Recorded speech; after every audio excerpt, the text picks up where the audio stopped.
It's the thing I find most tricky is when people don't recognise you particularly, but half recognise you. You know, it's that strange thing of where they go... And of course that means they stare. They stare a lot. And they just look.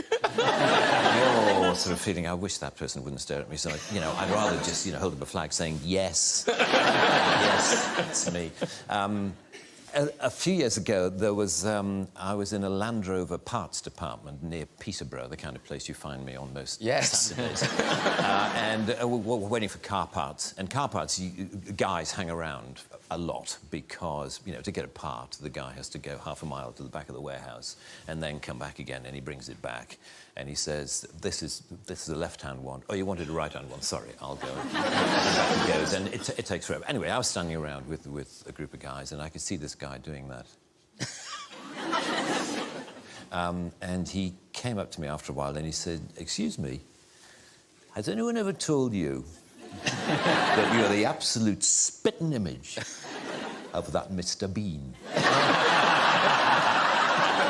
And I said, well, actually, I am the actor who plays Mr. Bean. And he said,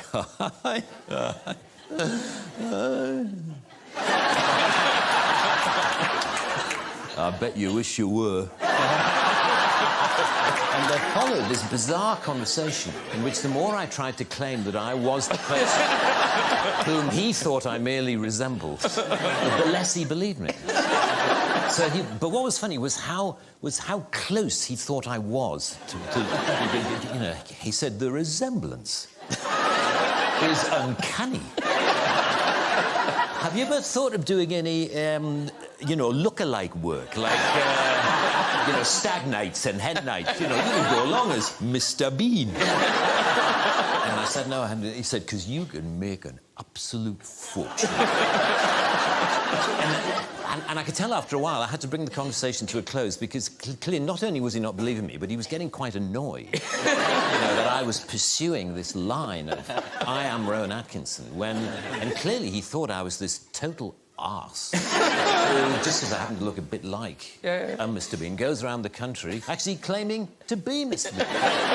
What a twat.